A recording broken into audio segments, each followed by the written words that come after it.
A palavra que eu falo, eu sei tu sempre estás ali.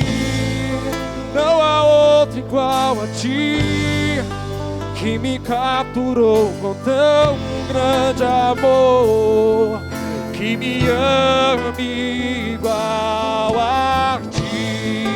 Não há outro igual a ti, que me capturou com tão grande amor, que me ama igual a ti.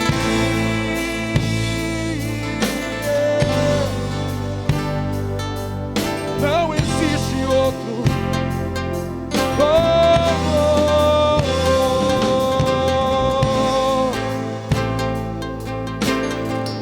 Não existe outro como tu, Pai. Não existe outro como tu.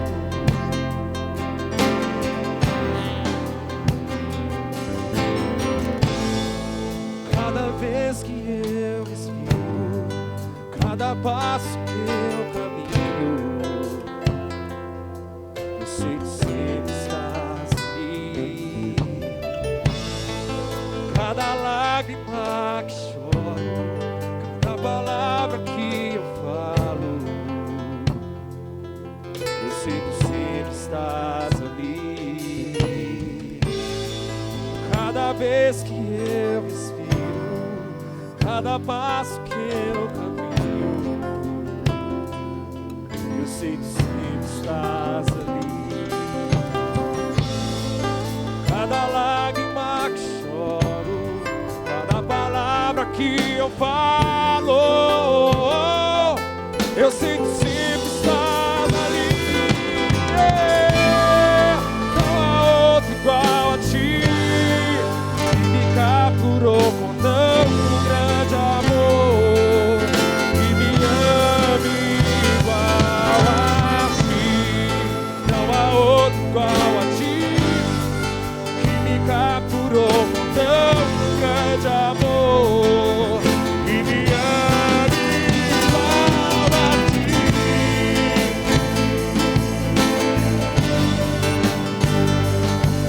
Tão grande amor, que me ama igual a ti.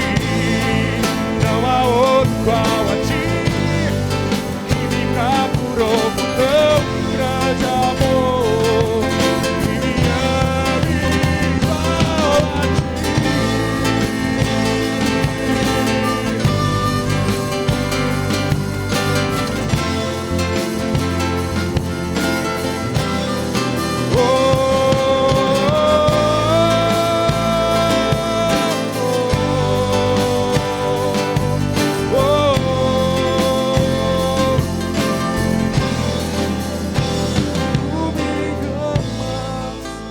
Todas as minhas manias, Todas as minhas fraquezas, tu me amas simplesmente porque tu me amas.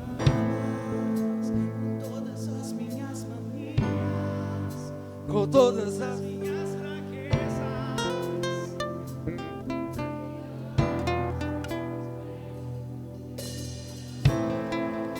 com todas as minhas manias, com todas as minhas fraquezas, tu me amas simplesmente porque tu me amas. Com todas as minhas manias, com todas as minhas fraquezas,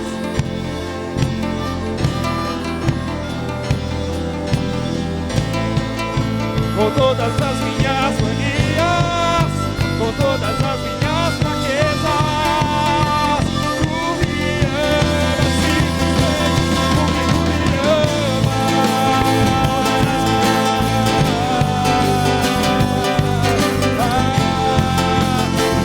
Tu me amas simplesmente porque tu me amas.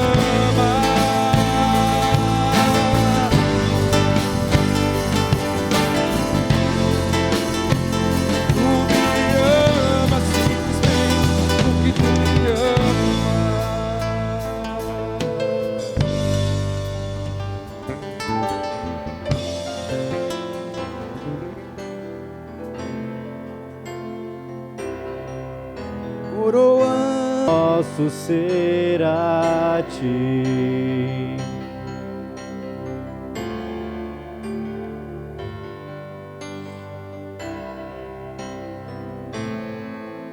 Consagramos todo nosso ser a ti.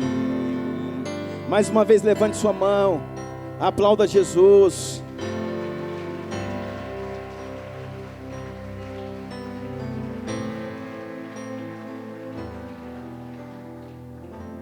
Aleluia, querido. O Senhor está aqui, amém?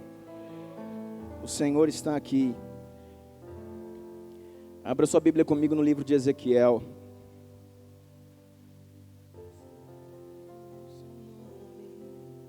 Nos rendemos aos seus pés.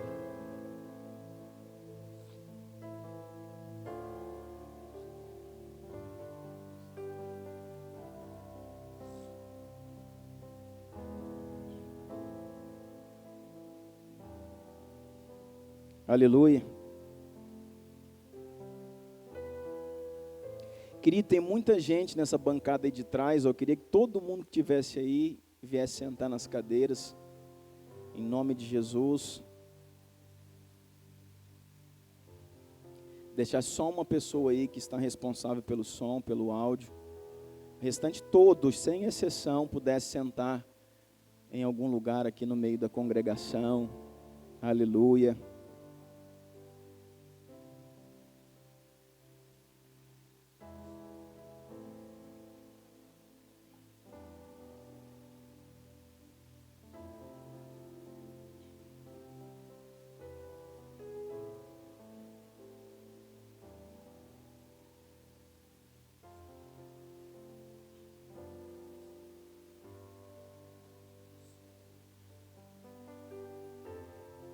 Amém.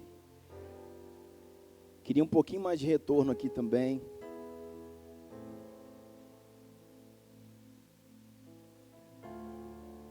Aleluia. Ok, obrigado. Na semana passada, nós não estávamos aqui, né? O Mário ministrou a palavra. Eu já fiquei sabendo que foi fogo puro, foi bênção demais. Vou pegar ela hoje ali para eu poder ouvir e dar uma chapadinha também, né, irmão? Fiquei sabendo que foi forte, uma palavra muito edificante. E nós ficamos felizes, assim, de saber, querido, que todas as vezes que a gente precisa sair para estar ministrando a palavra em algum outro lugar, servindo o corpo de Cristo, numa outra denominação, eu ia falar numa outra igreja, né, irmãos? A gente tem que perder esse costume. Não existe outra igreja. Só existe uma igreja. Quando a gente vai em outro lugar, a gente vai a uma outra denominação, mas não existe outra igreja. Então, assim, quando a gente sai para estar numa outra denominação, servindo a mesma igreja, servindo a igreja de Jesus, a gente fica feliz de saber que a igreja está em boas mãos, que os filhos estão ministrando, liberando aquilo que Deus tem dado, e que as coisas tenham acontecido como deve acontecer, amém? Mas a gente fica assim meio com o coração apertado, quando a gente, sabe, dá a hora, e a gente não vê a nossa igreja, não vê o nosso povo, a gente fica meio assim, né, fica com vontade de estar aqui, irmãos, com saudade, com, sabe, aquele desejo de estar na nossa igreja, de ver o nosso povo. Mas ali onde estávamos ministrando a palavra foi muito, muito forte, irmãos. E Deus fez algo extraordinário ali. Então a gente depois de ministrar, depois de liberar, né, porque a gente chega com encargo, a gente chega parecendo que tá grávido, parecendo que é o dia de dar a luz. Aí você chega pesado, carregando aquilo ali. Aí quando você dá a luz, quando você libera a criança, aí parece que você fica mais aliviado. Aí você pode ir embora tranquilo e alegre, feliz, porque você viu aquilo que Deus tinha para fazer naquele lugar, aquilo que Deus, né, nos levou para fazer ali. Amém? Então, assim, nós temos uma série de avisos para estar dando, mas nós vamos fazer isso depois da palavra, porque eu quero compartilhar algo com você. E eu quero compartilhar algo com você, querido, assim, que nós não vamos entrar tão a fundo naquilo que o Senhor me deu, porque o tempo não daria e porque também precisa de um entendimento mais detalhado, mais trabalhado. O Senhor vem falando comigo acerca disso que eu vou falar aqui, já tem 2 semanas. É algo genuinamente assim que o Senhor deu ao meu coração, que Deus vem, sabe, me mostrando, me chamando a atenção. E depois nós vamos de forma mais detalhada trabalhar isso na escola. As quintas-feiras, querido, têm sido sobrenaturais. Sabe, a escola que nós estamos fazendo, a escola do reino, na quinta-feira tem sido sobrenatural. Porque nós vamos trabalhar vários princípios daquilo que nós já temos liberado aqui, mas de uma forma mais detalhada, de uma forma mais, esmiuçada, para que possa ter um entendimento melhor. Uma mensagem que a gente libera aqui, às vezes, de uma forma mais resumida, a gente pode, às vezes, trabalhar em um módulo, em 4 aulas da escola, para poder esmiuçando, para poder nós, como igreja, irmos digerindo aquilo que foi liberado. Mas hoje, de uma forma assim mais concisa, de uma forma mais resumida, eu quero passar o que Deus tem falado para nós, que se chama Os Fundamentos de um Profeta no Cativeiro. Eu gostaria que você ficasse atento, ficasse ligado, porque é algo que vai falar muito, ao nosso coração e ao nosso entendimento. Amém? Por isso você abra sua Bíblia em Ezequiel, no capítulo 47.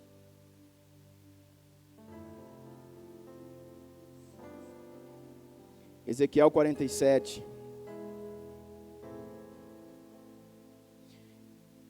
Para que você comece a entender, irmãos, eu gostaria de dizer para você que Ezequiel, ele foi um profeta que profetizou no exílio. Ele foi um profeta que profetizou em tempo de cativeiro. A história nos ensina que Ezequiel, ele era de uma família de sacerdotes, uma família sacerdotal, uma família levítica.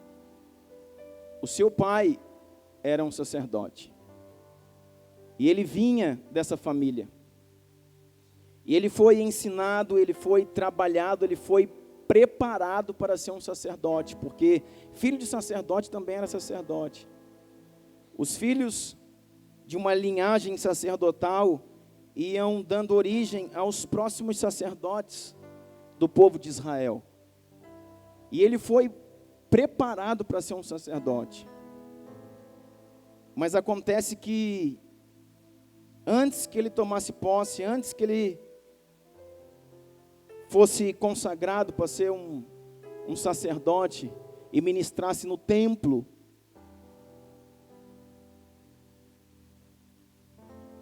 a palavra de Deus diz que em 587 antes de Cristo, os caldeus invadiram o reino de Judá e levaram cativos os seus filhos.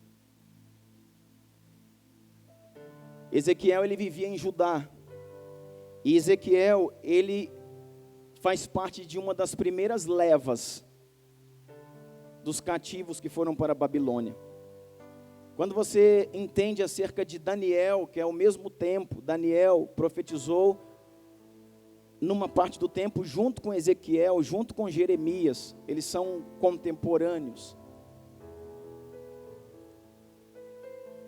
E diz a história que os filhos de Israel, eles não foram levados de uma vez para o exílio babilônico, tiveram levas, foram levados, de porção em porção. E na primeira leva, Ezequiel foi feito cativo pelos caldeus, e foi levado para a Babilônia, e ali passou a habitar nas margens do rio Quebar, que era onde os exilados da Babilônia passaram a se localizar. E depois desse momento que ele estava ali, agora cativo na Babilônia, depois de mais ou menos 5 anos cativos na Babilônia, ele estava completando seus 30 anos, ou seja, então ele era jovem. Quando ele foi cativo, ele tinha aproximadamente 25 anos. Quando ele completa mais ou menos 30 anos, que era a idade necessária para que ele oficialmente fosse um sacerdote, agora ele não tem um templo para que ele exerça a função sacerdotal. Agora ele está num cativeiro, ele está escravo, juntamente com a primeira leva de judeus, aproximadamente 10 mil judeus que foram na primeira leva. Eles estão exilados, ou seja, exilados fora da sua terra, escravos numa terra estranha, escravos pelos caldeus, na terra da Babilônia, às margens do rio Quebar. E então, como ele tinha sido preparado para ser um sacerdote, mas não podia ser um sacerdote, o Senhor o faz um profeta. Mas não era o seu preparo, não foi o seu estudo, não foi o seu preparo. Não era o seu coração. Não era o que ele pensava que tinha como chamado. Mas era a necessidade de Deus para aquele tempo. Está entendendo? Você lembra que nós começamos falando esse ano que já vai acelerando, já vai pegando a sua reta final, nós começamos esse ano, no primeiro dia desse ano, dia 1º de janeiro de 2014, nós ministramos uma palavra nesse púlpito, dizendo, quando há mudança de tempo, há mudança de função. Que com os ciclos da nossa vida, querido, com aqueles ciclos de tempo que vão iniciando e vão fechando, nós vamos mudando a nossa função espiritual. Nós temos que entender em cada tempo o objetivo pelo qual o Senhor está nos chamando, nos preparando e nos capacitando. Então agora ele foi chamado para ser um profeta. E ele diz, eis-me aqui, Senhor, então eu vou profetizar sobre o povo. Agora eu pergunto para você, por que Israel precisava de um profeta? Por que os hebreus precisavam de um profeta? Israel é você, amém? Israel sou eu. Por que Israel? Por que nós? Por que a igreja precisa de profetas? Porque a Bíblia diz que quando não há profecia, o povo se corrompe. Quando não há voz de Deus clamando audível, o povo se corrompe. É algo, irmãos, triste de se pensar, triste de se entender, que o povo do Senhor não consiga ouvir direto de Deus, não consiga buscar diretamente ao Senhor, não consiga gerar níveis de intimidade suficiente para ter uma direção dos céus. Por isso que em todo tempo profetas têm que ser levantados para serem bocas de Deus para um povo. E aí, por que um povo, por que a igreja agora, por que os hebreus exilados, escravos na Babilônia precisavam de um profeta? Sabe por quê, irmãos? O profeta tinha a incumbência de Deus de passar para eles, ministrar sobre eles o porquê que eles estavam escravos, cativos. O profeta tinha que explicar para eles porquê que eles foram tirados da sua terra, que eles foram removidos de Judá e se tornaram cativos. Ainda existia um remanescente em Judá que também estava em ruínas. E diz que Jeremias era um que nesse tempo permaneceu em Judá. Enquanto Jeremias profetizava em Judá, Ezequiel profetizava na Babilônia. Pastor, no mesmo lugar de Daniel, sim, Daniel nesse tempo servia a corte de Nabucodonosor. Ele estava dentro do palácio, ele estava dentro da corte, servindo a Nabucodonosor. Daniel, e ainda não tinha começado a liberar as suas profecias. Enquanto isso, Ezequiel estava no meio do povo, profetizando para o povo, e Jeremias estava em Judá, profetizando para o remanescente que estava em Judá. Amém? Está dando para pegar? Agora, para que um povo precisava de um profeta? Porque eles precisavam entender por que eles foram parar num cativeiro. E mais, eles precisavam saber que aquele cativeiro não seria rápido, que aquele cativeiro não seria breve, que aquele cativeiro seria anos e anos e anos e anos. E um profeta estava ali para poder ministrar isso sobre eles. E para falar, olha, povo meu, olha Israel, olha hebreus, olha a igreja do Senhor Jesus, toda vez que nos afastamos da voz do Senhor, todas as vezes que nos afastamos dos desígnios de Deus, todas as vezes que nos afastamos da vontade original de Deus, sem dúvidas, entraremos em cativeiros. Sem dúvidas. Hoje é muito pouco provável que venha um povo aqui e tome cativo os brasileiros e os leve escravo. Pouco provável, mas não impossível. Mas nós falamos de cativeiros espirituais.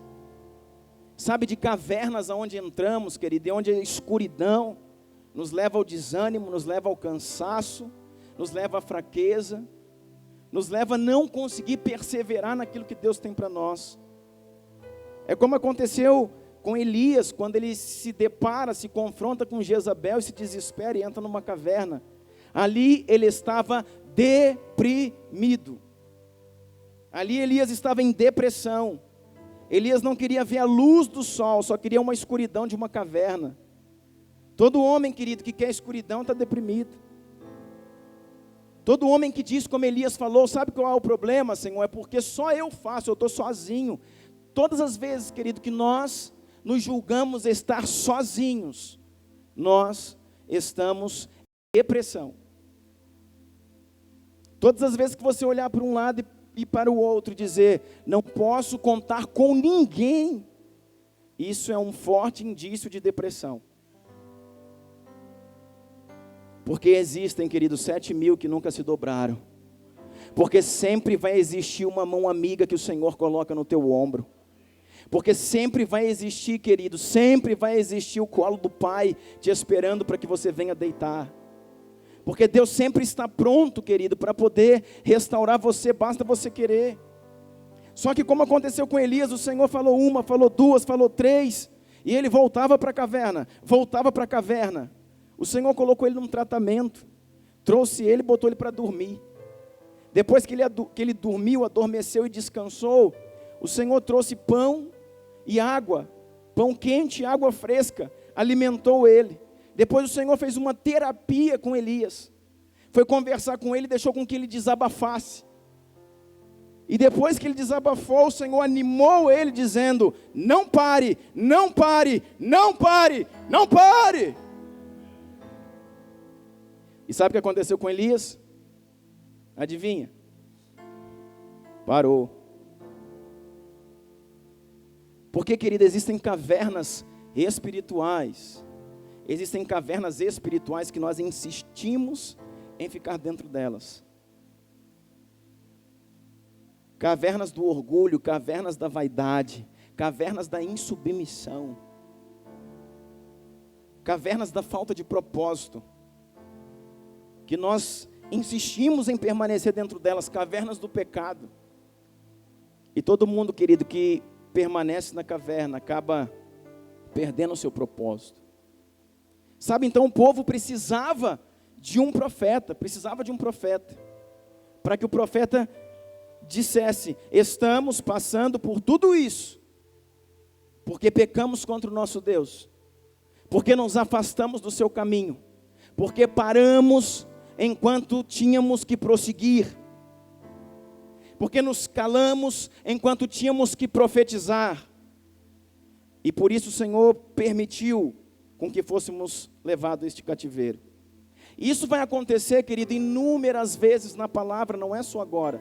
Se você for ver todo o livro de Juízes, fala sobre isso. Fez o povo de Israel o que era mal perante o Senhor, e o Senhor os entregou na mão dos seus inimigos. Ei, peraí, quem que entregou na mão do inimigo? Quem? O Senhor. Você está entendendo? Você está entendendo o que é entendimento a respeito das coisas do reino? O Senhor os entregou nas mãos dos seus inimigos. Então, muitas das coisas, querido, que você atribui ao diabo, não é o diabo, é o seu próprio Pai que está fazendo. Sabe por quê, irmãos? Porque o Pai Celeste, Ele espera de nós homens inabaláveis. Espera de nós homens que estão sendo preparados, querido, para uma última fase, para um último suspiro da igreja. Deus está levantando uma geração, querido, de restauradores. Então, Ezequiel precisava ficar ali.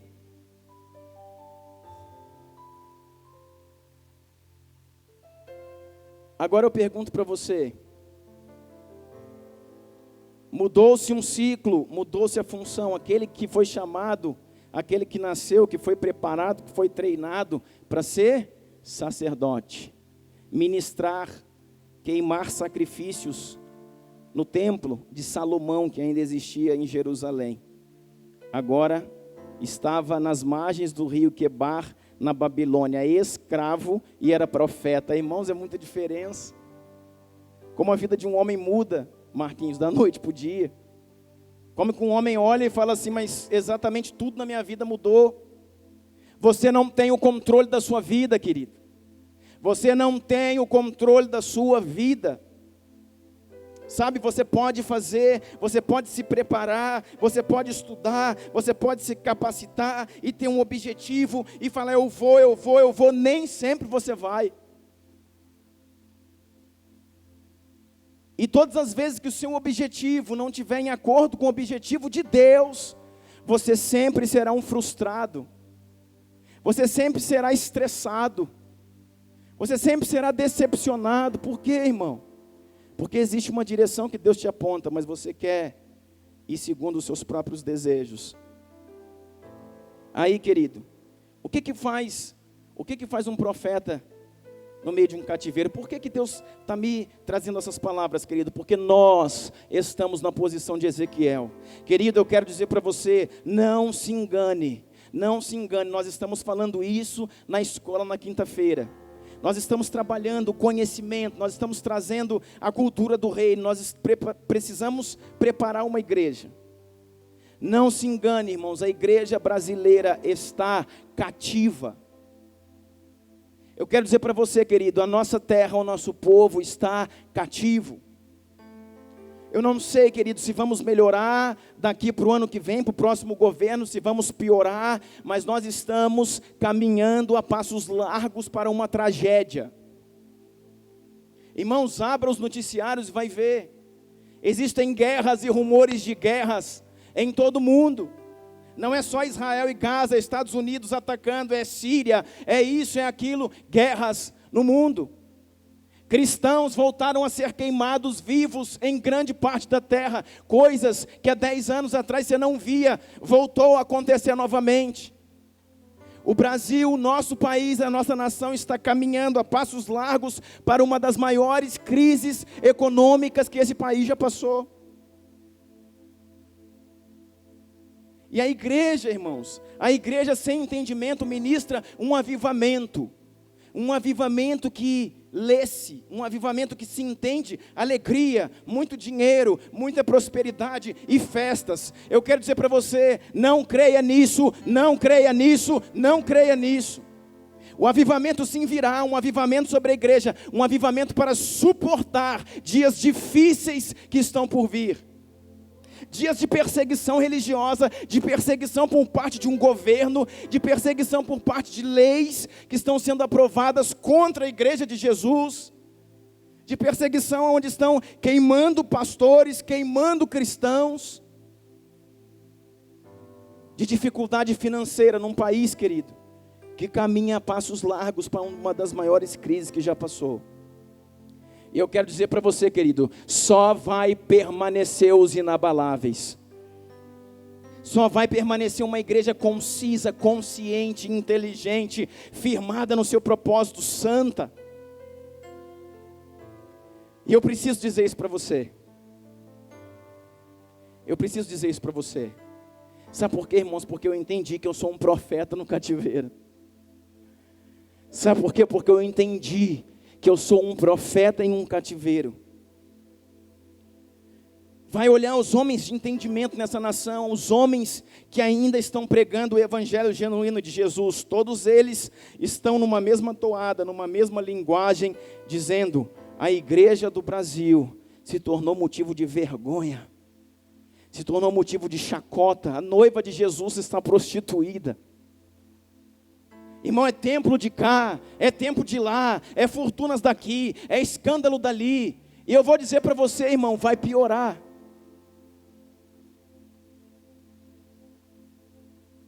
E por isso, nesse tempo em que um povo se encontra cativo, em que um povo se encontra em dificuldade,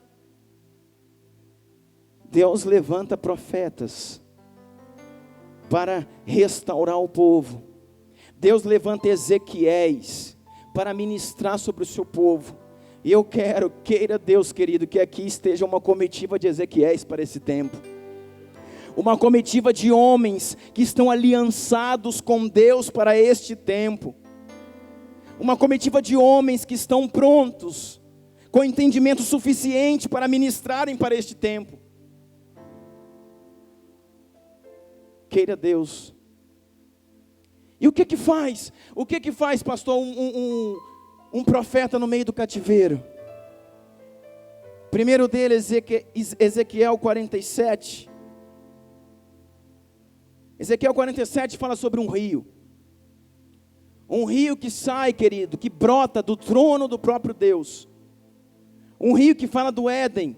Se você for ver lá em Gênesis, vai falar sobre esse rio, um rio que brotava e que passava pelo Éden, e que ele se dividia em 4 rios, em 4 braços, o mesmo rio.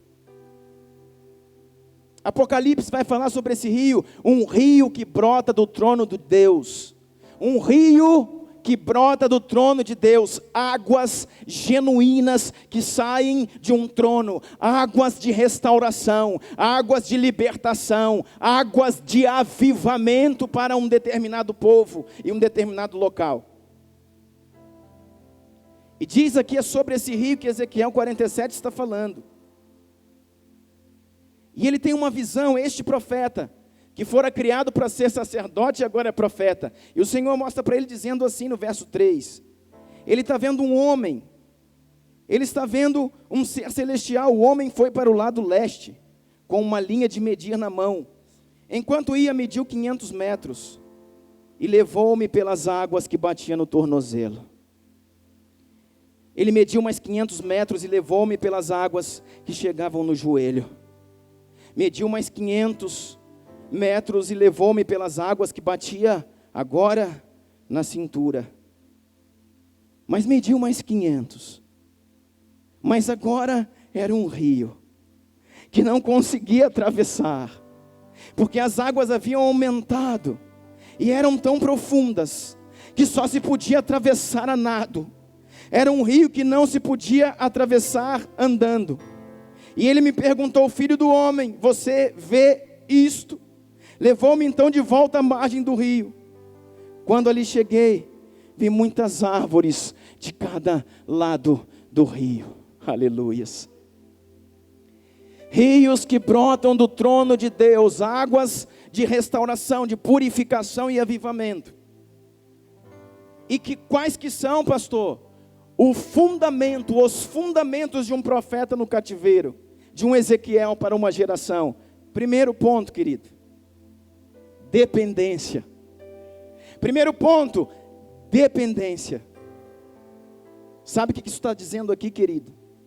Que isso não vem de uma vez para você, são processos. É como sempre dizemos aqui, é como o pátio, o santo lugar e o santíssimo lugar. É como o caminho, verdade e vida. Coisas que não vêm de uma vez para você. Coisas que num processo com Deus você aprende.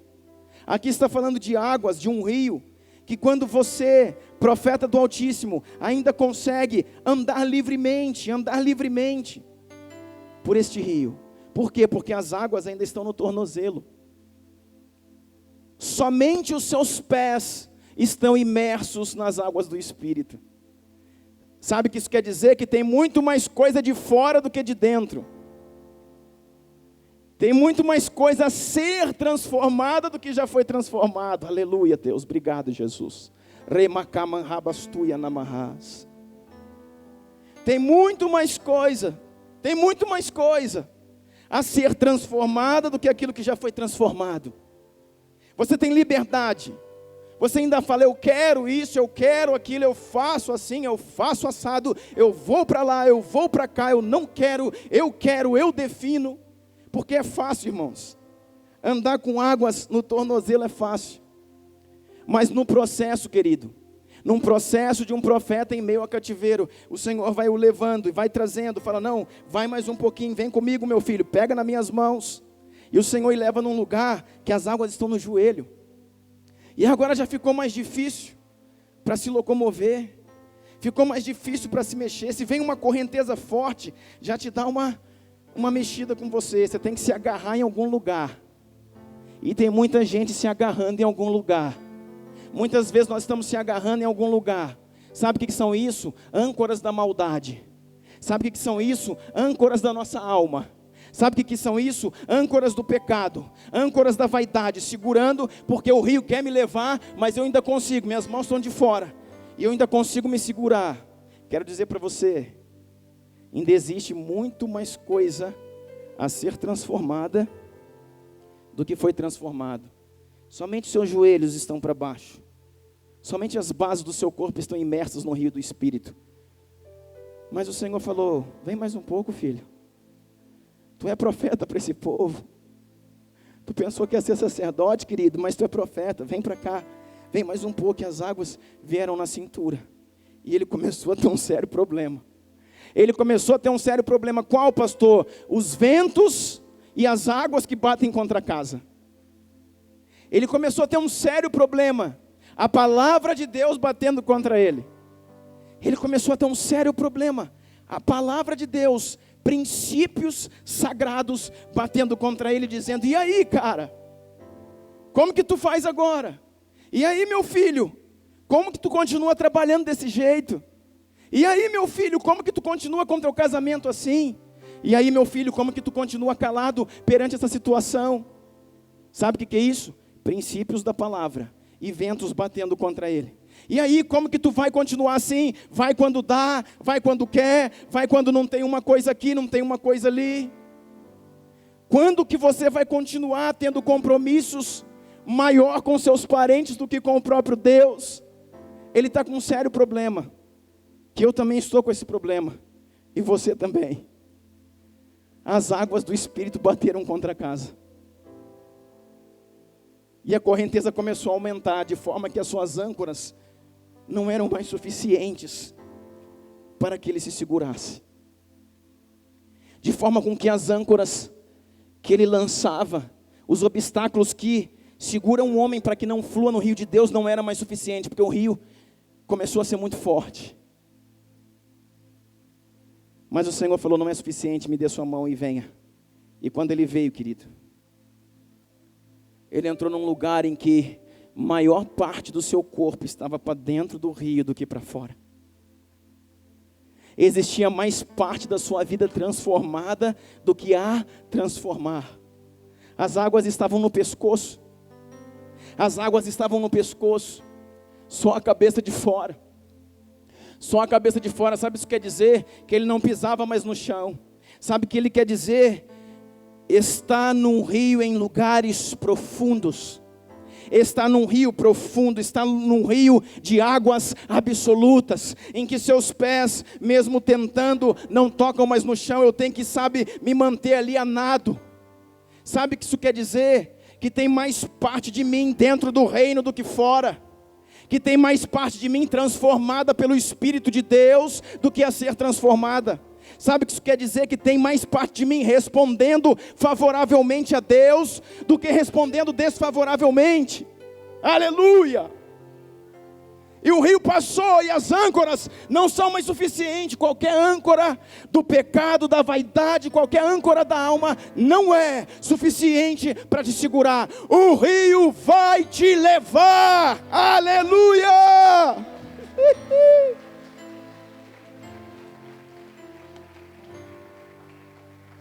O rio vai te levar, querido. As âncoras não são suficientes. Ele vai te levar. Ele vai te levar. Irmãos, eu amo Jesus. O que eu estou liberando para você aqui, querido, eu estou recebendo aqui agora. Eu nunca pensei em falar nada disso. Isso é algo que está vindo agora. Fresco. E sabe o que aconteceu? Isso quer dizer dependência. Profetas de uma geração cativa precisam ser dependentes de Deus. Precisam sim estudar, precisam sim trabalhar, mas ser dependentes de Deus. Saber que seu estudo, saber que seu conhecimento, saber que sua poupança, saber que aquilo que você tem guardado na sua conta, saber que seu título de doutor, de promotor, de seja o que for, não valem nada diante do Senhor. Você precisa depender de Deus, como um rio que te leva para onde quer. Dependência. Depois disso, o Senhor falou assim: pronto, filho, eu já tenho o que eu queria de você, você é dependente de mim. Todo profeta precisa depender de Deus. Você lembra de Elias, o mesmo Elias que falamos aqui, que estava lá nas margens do rio, e tomava da água, do único lugar que tinha água ainda em Israel, e comia do corvo que vinha sustentá-lo. Depois o Senhor chega para ele e fala: vai lá para que uma viúva, pobre de maré, que não tem nada, ela vai te sustentar. Dependência. Ele foi ou não foi? Deu certo ou não deu? Dependência. Mas no segundo momento ele chega assim: vem cá, eu quero te ensinar outra coisa. Aí leva Ezequiel para Ezequiel 3 e dá outra visão para ele. Ezequiel 3:1 disse assim, ele me disse, Ezequiel 3:1, e ele me disse: filho do homem, coma este livro. Que é? Filho do homem, coma este livro. Depois vá falar à nação de Israel. Ah, Deus, nos dá entendimento sobre isso, Jesus. Capacita-nos, Pai, para digerir, Pai, algo, Senhor, que vem do trono, Senhor. Capacita-nos, Pai. Se é o Senhor que sopra, Pai, é porque é o que o Senhor tem para nós. Filho do homem, come este livro, e depois, só depois de comer, você vá falar às nações de Israel. Eu abri a boca, e ele me deu o livro para comer. E acrescentou: filho do homem, coma este livro que estou lhe dando, e encha o seu estômago com ele. Então eu comi. Na minha boca era docinho, gostoso, como mel. Depois ele disse: filho do homem, vá agora à nação de Israel e diga-lhes as minhas palavras. Sabe que livro é esse aqui? O rolo. O mesmo livro que o Senhor dá para João em Apocalipse 10, que diz assim, Apocalipse 10, 8. Depois falou comigo mais uma vez, a voz que eu tinha ouvido falar dos céus: vai, pega o livro aberto que está na mão do anjo, que se encontra em pé sobre o mar e sobre a terra. Assim me aproximei do anjo, lhe pedi que me desse o livrinho, e ele me disse: pegue e coma. Ele será amargo em seu estômago, mas em sua boca será doce como mel. Peguei o livrinho da mão do anjo e comi. Peguei o livrinho da mão do anjo e comi. Ele me pareceu doce como mel em minha boca. Mas ao comê-lo, senti que o meu estômago ficou muito amargo. Então foi-me dito: é preciso que você profetize de novo acerca de muitos povos, nações, línguas e reis. Você notou que é exatamente a mesma coisa? O mesmo livro, numa mesma condição, vocacionando um homem para profetizar em nome do Senhor. O mesmo chamado, o mesmo rolo, lógico, e com revelações para tempos diferentes, para que fosse comido. Isso habilitaria um homem a falar em nome do Senhor. O que o Senhor fala para Ezequiel: vem Ezequiel, o que eu faço agora? Tu é profeta, filho, profeta em meu cativeiro. Toma o livro, toma minhas escrituras, toma minha palavra e come. Isso quer dizer, querido, que nem só de pão viverá o homem, mas de todas as coisas que provém da boca do Senhor Jesus, isso viverá um homem. O Senhor está dizendo: é chegado o fim de desespero por coisas terrenas, é chegado o fim de desespero por sonhos extraordinários. Existe mais para uma igreja fazer. Existe mais para uma igreja consolidar. Existe mais para uma igreja pensar a respeito. Aleluias. Diz assim: olha, come o livro, e comeu. E o entendimento, querido, é que o livro, quando ele come, ele desce, normal. Sabe o que acontece? Com muitas pessoas, com muitos líderes, com muitos mestres do nosso tempo, come o livro. Quando come o livro, está ali comendo, engole o livro, não desce, o livro sobe. O livro, em vez de vir para o estômago, sobe para a cabeça. Sabe o que é isso? Pessoas cheias de conhecimento, cheias de estudos, cheias de religiões, cheias de sistemática, cheias de conteúdo, mas que não entendem a respeito do reino. Mas que não praticam, que não edificam o reino na terra. Que pensam a respeito de reinos próprios e não de algo para o Senhor. Mas para Ele, querido, vamos deixar os reinos para lá. Eu quero falar de você. Eu não quero entrar numa palavra que seja aberta. Eu quero falar de você aqui. Você vai comer o livro vai descer. Mas quando eu como o livro é doce, saboroso. Mas quando chega no estômago, irmãos, e começa a digestão, o negócio começa a ficar ruim. Sabe o que isso quer dizer? Que a palavra de Deus, quando a gente a recebe, ela é doce. Embora esse culto não esteja tão doce assim, né, queridos? Mas a palavra de Deus, quando a gente recebe, ela é doce. A palavra de Deus, ela é gostosa. Você recebe aquela palavra e fala: é verdade, que bênção, que coisa boa, é isso mesmo, nossa, que maravilha, que conhecimento legal, que revelação profunda, nossa. Mas se você realmente comeu dessa palavra, ela vai descer. E quando ela chegar no seu rim, quando ela chegar no seu estômago,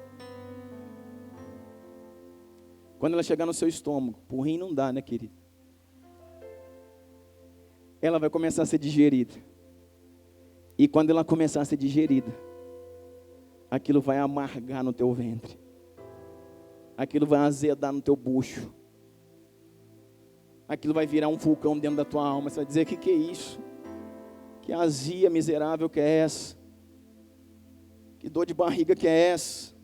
Queimação, que é isso? Sabe o que é isso, irmãos? Aquilo que você comeu, te cobrando uma resposta do que fazer. Aquilo que você comeu, te cobrando uma resposta do que fazer. Não é algo que você come e esquece. É algo que você come, já comeu uma comida muito boa, gostosa, e depois de ter uma azia danada, você lembrou dela uns 3 dias, falou: oh meu Deus, estava tão bom aquilo lá naquele dia. Assim é a palavra de Deus, que come é saborosa, que come te edifica, que come te aviva, que come te levanta, que come te desperta, e depois começa a azedar no bucho, irmão. Azia, dá até diarreia de vez em quando. Você fala: mas que miséria é essa? Dizendo assim: isso aí é o teu corpo, o teu espírito cobrando uma resposta. Entre parênteses aqui, de uma forma bem grosseira e feia. Quando algo que você come, querido, te faz mal, o que você tem que fazer?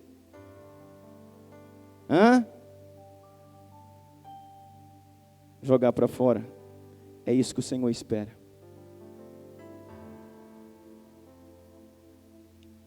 Sabe por quê, querido? Você vai ter tanto conteúdo. Sabe qual que é o problema da igreja? Tanto conteúdo, tanto ensino, tanto escola, azedando no bucho. Aí ninguém faz nada. Ninguém faz nada com aquilo, vai recebendo, não aguenta mais comer, está entalado. Já comeu tanto, igual você fala, se eu comer mais uma colher, eu vou explodir. Está entalado. É assim que a igreja está entalada. Aí começou uma revolução no teu espírito. Começou a azedar teu bucho, querido.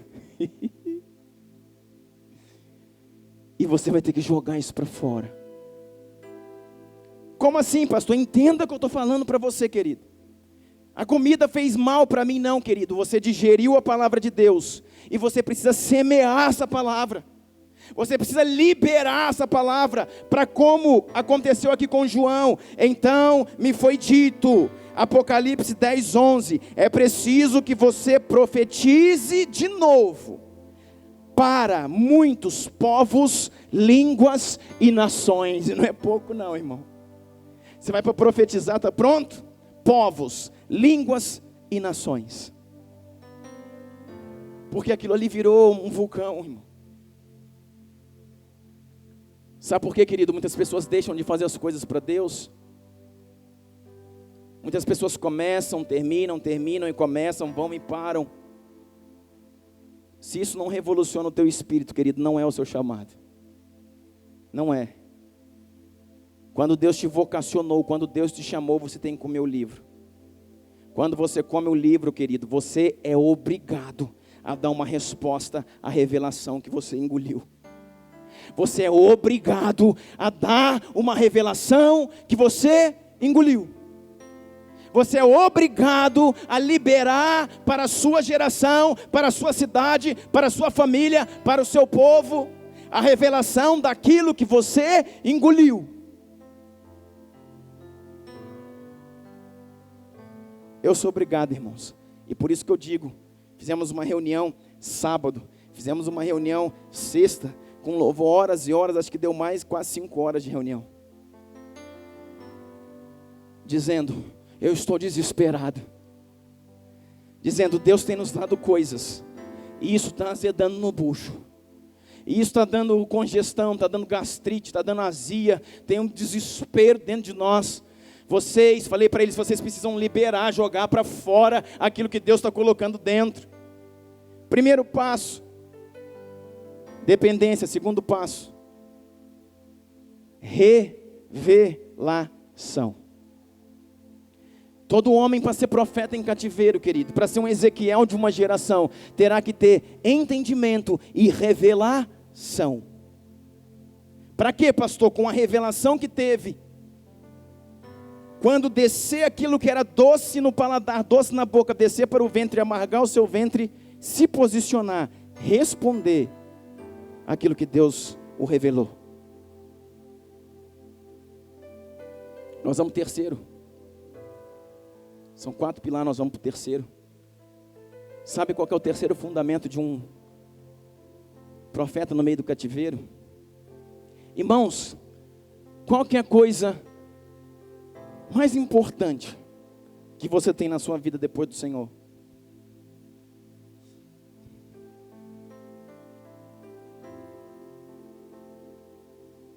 Hein? Qual a coisa que você tem mais importante na sua vida depois do Senhor?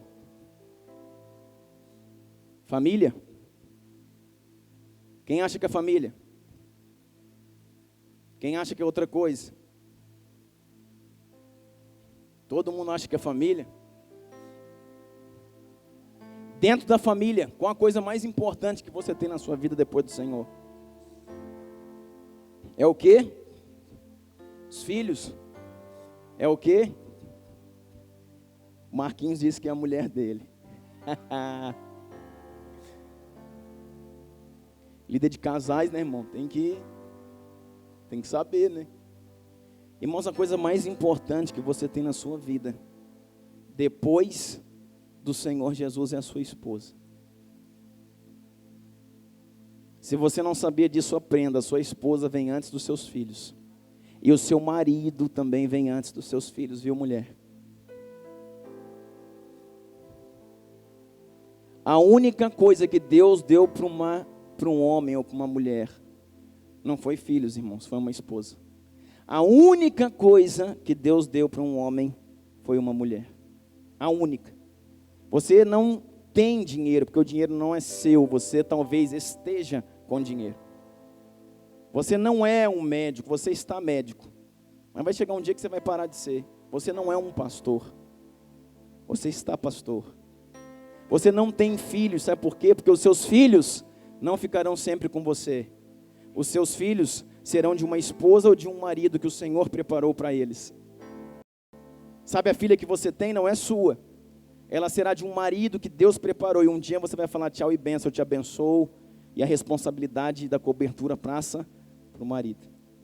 A única coisa que Deus deu para um homem foi uma esposa. Depois, querido, depois de você ter entendimento de dependência, depois que você tem um entendimento de revelação, Deus te leva para um lugar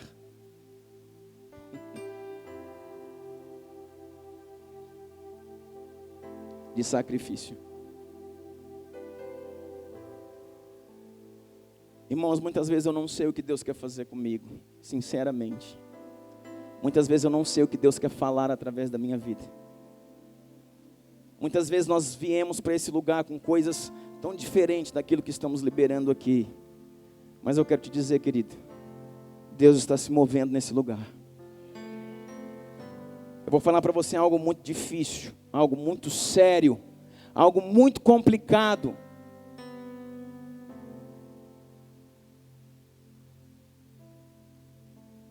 O Senhor chega para este homem e diz assim: filho, chegou uma hora muito difícil do seu chamado. É a hora de você se sacrificar pelo propósito. É hora de você entender que um homem tem que abrir mão de qualquer coisa em meu nome.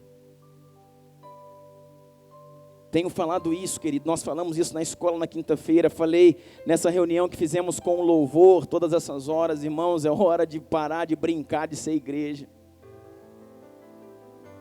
É hora, irmãos, de ter a revelação em nome de Jesus, que igreja não é um clube. Que igreja não é um lugar, querido, para a gente passar o tempo no fim de semana, que a gente vem correr atrás de coisas. Igreja, irmãos, é uma comissão. Igreja é uma missão para um propósito, é se alistar num exército. E estar pronto, querido, para qualquer tipo, a qualquer hora, a qualquer tempo, a qualquer momento e para qualquer coisa. Isso é igreja.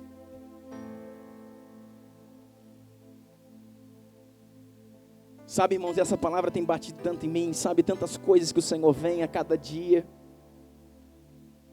E a palavra diz que o Senhor chegou para Ezequiel, em Ezequiel 24, no verso 15, diz assim, Ezequiel 24, 15, veio a mim a palavra do Senhor dizendo: filho do homem, eis que as súbitas quer dizer de repente, tirarei a delícia dos teus olhos, meu Deus. Eis que subitamente tirarei a delícia dos teus olhos, mas não lamentarás, nem chorarás, nem correrás as lágrimas. Geme em silêncio, não faça lamentação pelos mortos.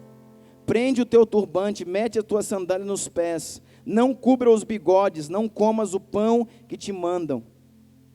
Falei ao povo pela manhã, e à tarde morreu a minha mulher. Na manhã seguinte, fiz segundo me havia sido mandado.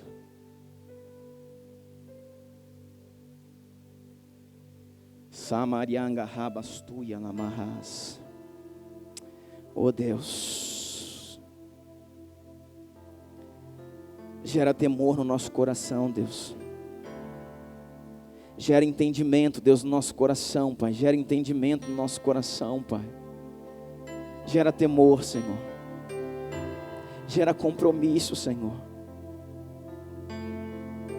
Remove as escamas dos olhos, Pai. Libera, Senhor, a nossa mente. Sabe o que está dizendo aqui, querido? Que o Senhor falou para ele: vem cá, filho, eu preciso de mais um passo. E ele falou: é o que agora, Senhor?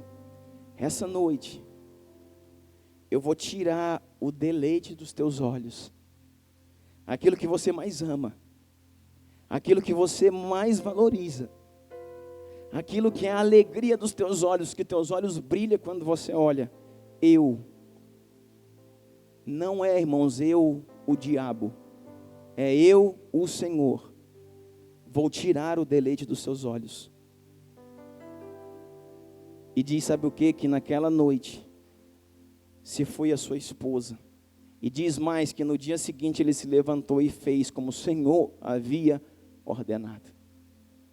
Sabe o que eu quero dizer para você, querida? Em nome de Jesus, Deus não vai matar sua esposa não, querida. Deus tem uma aliança com a família. Deus tem uma aliança com a família. Você estava com medo, né? Deus não vai matar seu marido, querido. Deus não vai matar os seus filhos. Deus é um Deus de aliança. Deus ama as famílias. Mas eu quero dizer para você, sabe para que isso está escrito aqui?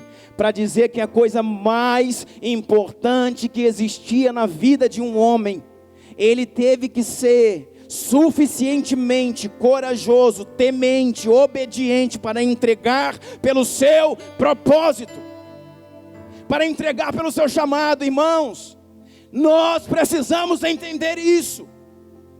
Nós precisamos entender isso. Nós precisamos entender isso. Que ele não pediu não foi uma casa, que muitos aqui já daria até diarreia. Não foi um carro que Deus pediu. Deus pediu a sua esposa. Ainda falou: eu vou tirar de você o deleite, a alegria que tem nos seus olhos. A coisa mais preciosa que você mais ama, eu vou tirar de você. Para que o meu povo entenda, e para que nós hoje possamos entender, que a coisa mais importante de uma vida, querido, por favor, não é uma hora extra, por favor, não é um cliente a mais, por favor, não é um futebol, por favor, não é a novela, por favor, não é seu parente, por favor, nós precisamos entender que Deus está levantando uma igreja séria, compromissada. E sabe qual é a minha tristeza, querido? É que nós temos a igreja cheia hoje, mas vai vir terça, vai vir quinta, e os mesmos que não entendiam nada continuam não entendendo. Passa dia, sai dia, entra culto, sai culto. Irmãos, nós precisamos entender. Largue, pelo amor de Deus, a sua vaquinha, a sua coisa, o seu cofrinho, a sua casinha, e se envolva na obra de Deus. Pague um preço por isso, morra por isso se for necessário. Entenda o que é ser um cristão, entenda o que é ser homem, mulher de Deus, entenda o que é isso, pelo amor de Deus. Nós precisamos disso, querido. Nós precisamos disso. E vai passar dia, irmão, vai passar dias. Se nós fizermos uma reunião aqui, irmãos, conclamar uma vigília amanhã, vai vir os mesmos de sempre. Os mesmos que têm o entendimento. Os mesmos que estão trabalhando a serem inabaláveis.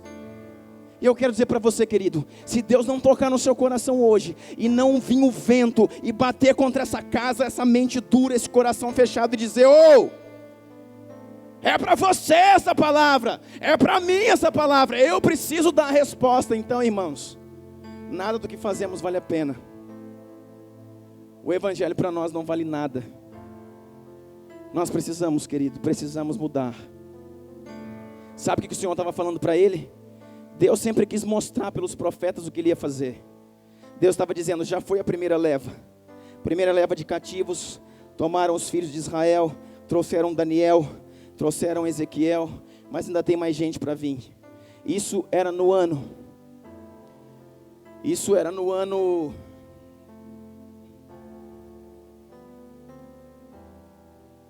500, até anotei aqui errado, sai capeta, sai demônio.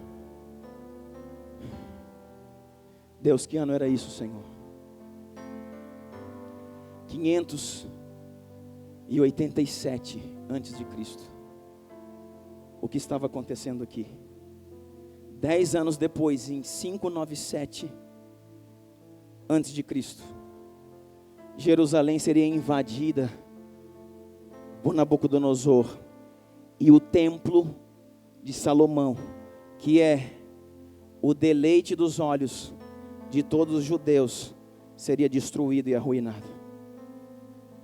Era isso que Deus estava mostrando. Deus não estava só provando um homem, só trabalhando no homem, estava dizendo: olha, daqui a alguns anos, aquilo que é o deleite, a alegria do coração de todo hebreu, de todo judeu, o templo de Salomão, que Salomão ergueu, a casa do Senhor, o lugar onde abriga a arca, vai ser destruído, vai morrer, o templo vai morrer. A arca da aliança que você conhece, sabe, o símbolo maior de todo judeu, ela será desaparecida para sempre. Até hoje nunca mais ninguém soube onde ela foi parar. Jerusalém vai cair, o templo vai cair, e esse é o sinal. O deleite dos olhos de uma nação vai morrer, vai apagar. Eu vou tirar o deleite dos seus olhos para que a nação entenda isso. Irmãos, todo profeta, ele não está vivo, irmãos, para pedir coisas. Todo profeta está vivo para dar sua vida pelo Evangelho. Assim foi Isaías, que ficou nu durante 3 anos. Assim foi Oséias, que teve que casar com uma prostituta. Assim foi Ezequiel, que teve que perder a sua esposa, porque eram profetas. Não profetas que estavam declarando que o povo ganharia muitas coisas. Eram profetas que estavam dando tudo de si para que o projeto de Deus aconteça. Eu quero dizer para você, querido, Deus não vai matar a sua esposa, Deus não vai matar os seus filhos nem o seu marido, mas eu quero te dizer, tem muitas coisas na sua vida que tem muito menos importância, e isso sim vai ter que morrer para você. Tem muitas coisas na sua vida que não é a sua família, e que você julga ser muito importante, isso vai ter que morrer para você, para que você seja levantado como um Ezequiel para um povo, para um tempo. E depois disso, terminando, só depois disso o que, pastor? Depois de alguém ser dependente totalmente do Senhor, águas pelo pescoço. Depois de alguém conseguir comer o livro e dar uma resposta a ele, em entendimento e revelação. Depois de alguém sacrificar tudo o que for preciso para ser um profeta na mão do Senhor, o Senhor vai levantar um homem. O Senhor vai levantar eu e vai levantar você, para que possamos chegar em Ezequiel 37, diante de um vale de ossos secos, para ordenar a ele que ele tenha vida. Para ordenar a ele que ele tenha vida. Qual que é o quarto fundamento de Ezequiel, um profeta no cativeiro? Palavra profética, ousadia para liberar a palavra de Deus. Diz Ezequiel 37, a mão do Senhor estava sobre mim, e por seu espírito ele me levou a um vale cheio de ossos. Ele me levou de um vale para o outro, de um lado para o outro, e pude ver que era enorme o número de ossos no vale, e que os ossos estavam muito secos. Ele me perguntou: filho do homem, estes ossos poderão tornar a viver? Esses ossos, querido, nós estamos terminando, 10 minutos, escuta isso. Esses ossos poderão tornar a viver. O que torna a viver é porque um dia já viveu, já existiu. Isso não eram ossos que estavam ali, que apareceram simplesmente secos. Foram ossos que já tiveram vida. Essa é uma profecia para a igreja. O vale de ossos secos, irmão, não são os pecadores. Ei, olha para mim, escuta, o vale de ossos secos não são os pecadores. O vale de ossos secos não são os desviados. O vale de ossos secos não são os ímpios que não conhecem o Senhor. Aqui está dizendo, nós vamos ler, que o vale de ossos secos é toda a casa de Israel. O vale de ossos secos, morto, sombrio, cheirando mal, sem vida, é a igreja estabelecida nesse tempo, que é a mesma de hoje. Seca, morta.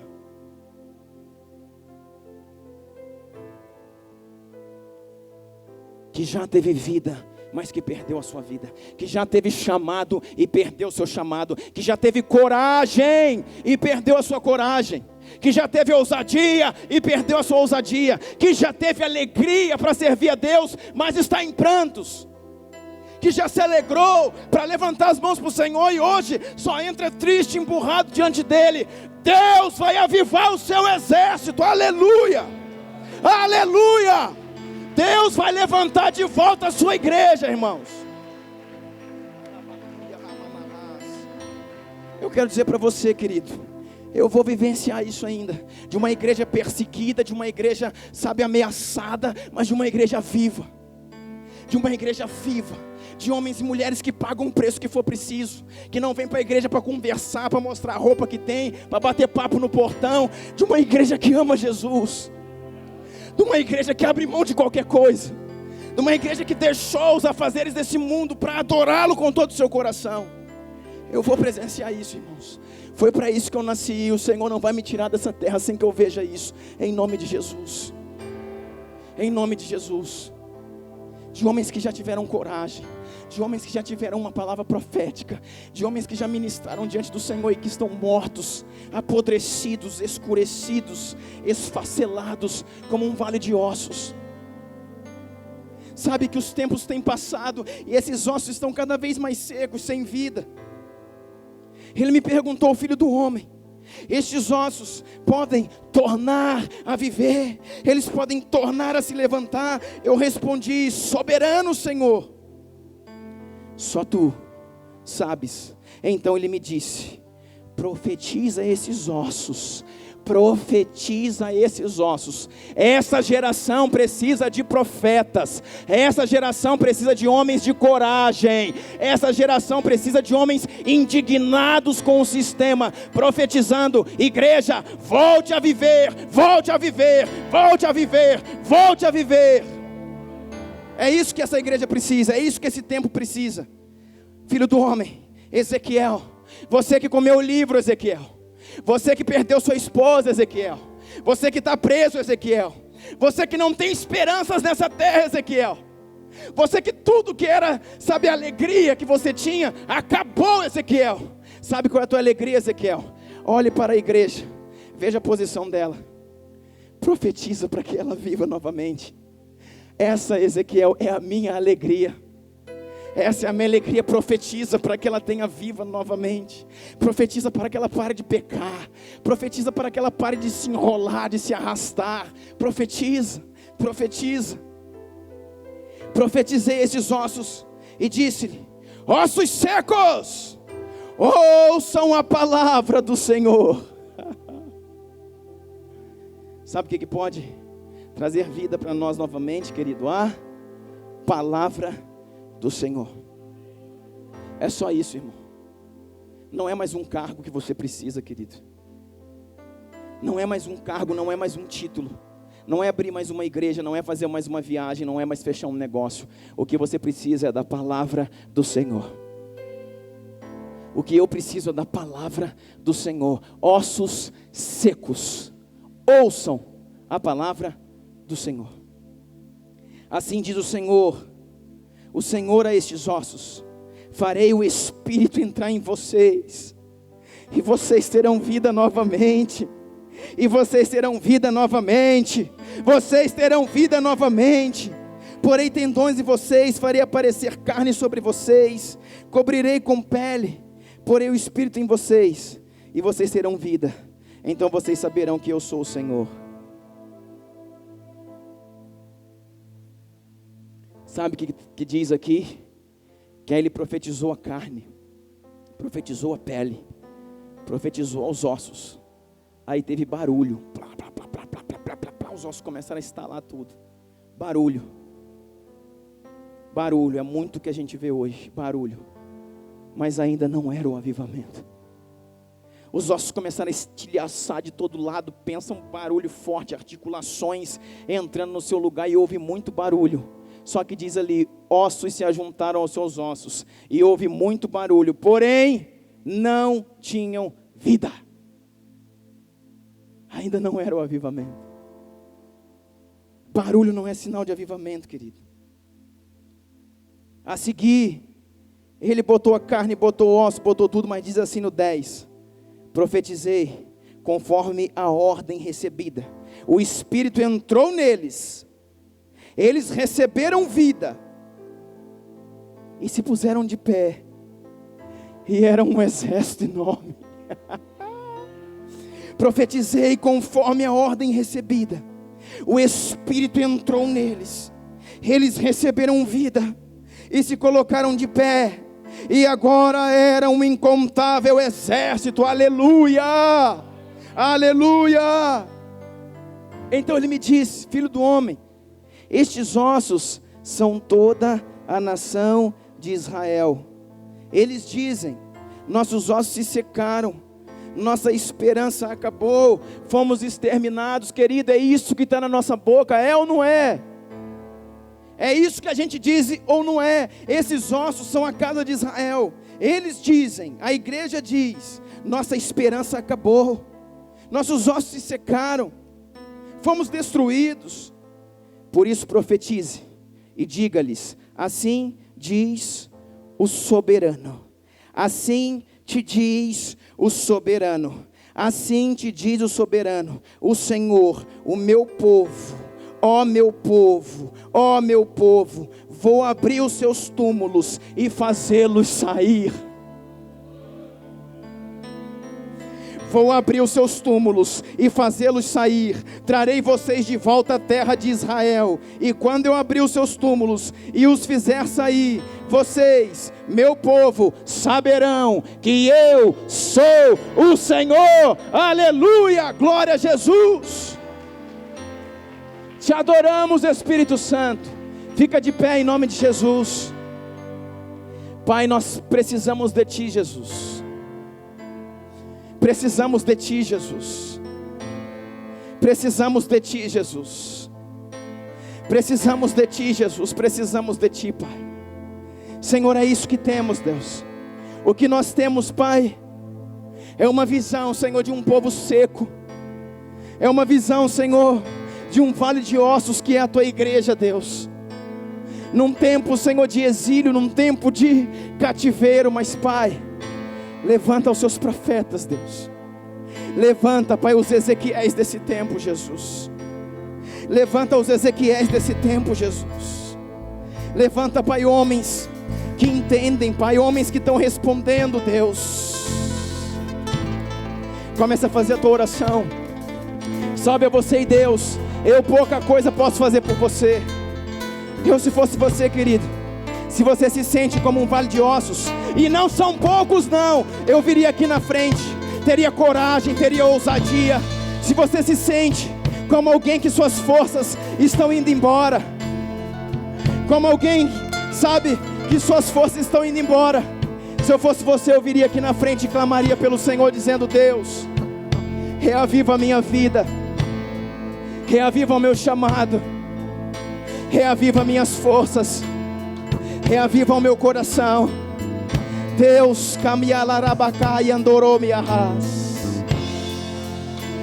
levanta, Deus, levanta, Pai, nos levanta, Jesus, nos levanta, nos fortalece, Deus, nos encoraja, Pai, nos encoraja, Jesus. Nos encoraja, Senhor.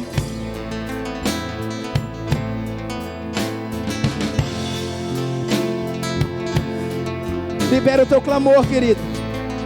Libera o teu clamor. Começa a dizer: Deus, eu preciso de Ti. Eu preciso de ajuda, Senhor. Eu preciso de ajuda, Senhor. Sozinho eu não consigo, Pai. Não me deixe, Pai, morrer, Senhor. Me aviva, me levanta, Pai, como um Ezequiel. Me levanta como um profeta na minha geração. Você que quer ter fogo nas mãos, você que quer ter a revelação para ser um profeta desse tempo, venha também, dizendo: Deus, aviva o meu espírito, aviva o meu espírito, aviva o meu espírito.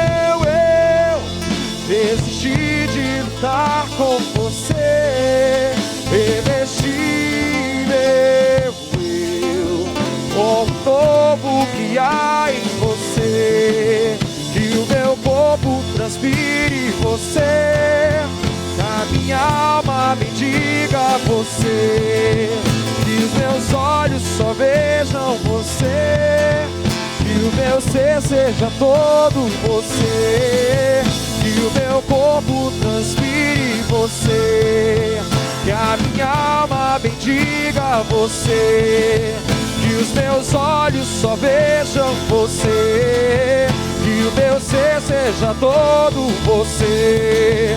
Já despi meu eu, desisti de lutar com você, revesti meu eu com o novo que há em você.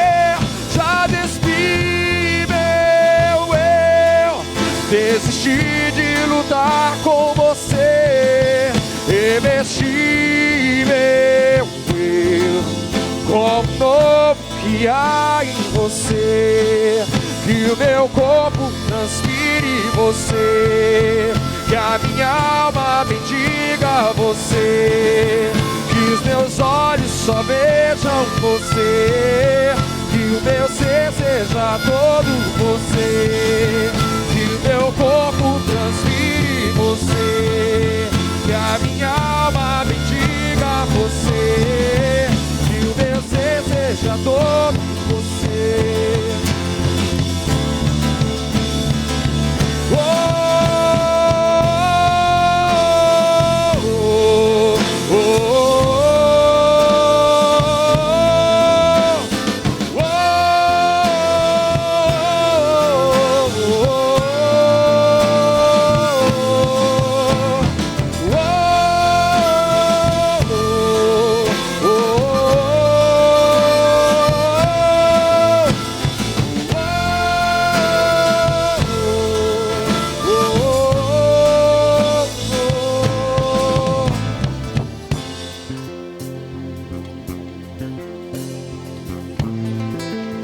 Esse é um tempo, querido. Esse é um tempo de reflexão.